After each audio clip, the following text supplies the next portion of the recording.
So do you believe that the policy of Operation Sovereign Borders still stands? I noted that this asylum seeker boat came from Sri Lanka. There are a number of economic issues in that country. So does that same message still stand, or does there need to be a stronger message here? Well, they need to maintain the policy that we as a government brought into place to clean up their mess. And they have to, because all that's happening now is they're being tested. They see a chink in the armour and they want to see whether they can open up this business model again. They're sending boats to Australia, and I can tell you it won't be just from Sri Lanka. They'll be looking at it in Indonesia and other countries around the world and seeing what this government will do. And so if they don't hold the line and continue on the trajectory that we did as a government, then you will see boats coming and you will see lives lost and you will see billions of dollars spent in trying to fix this problem. It's one that we fixed, but they see this Labor government as weak and they're going to test it. And that's just the business model that they're putting in place. You can't look at it any other way. Let's move on now to the Nationals' push for nuclear energy to try and fix this current crisis. Mr Bowen said yesterday that this is the most expensive form of energy, nuclear energy. In the midst of a cost of living crisis, does he have a point? Is this really the most viable option? Well, there's conjecture about that because what we're talking about is the emergence of new nuclear technology like small-scale modular.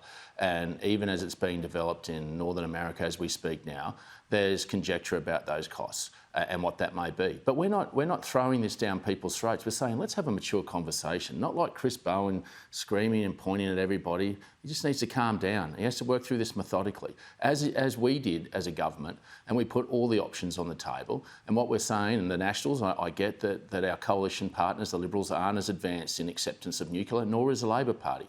But what we're saying is let's have a mature conversation about what that technology might look like.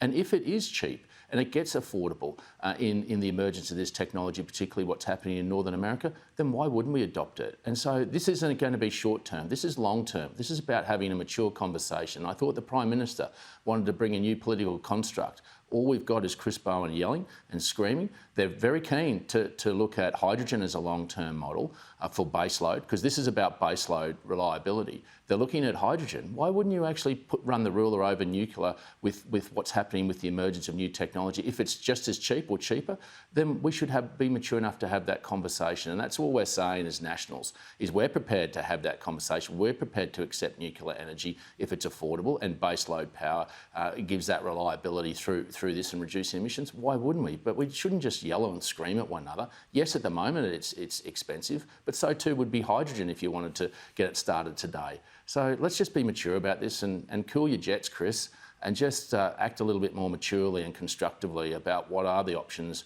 that we could look as a progressive nation.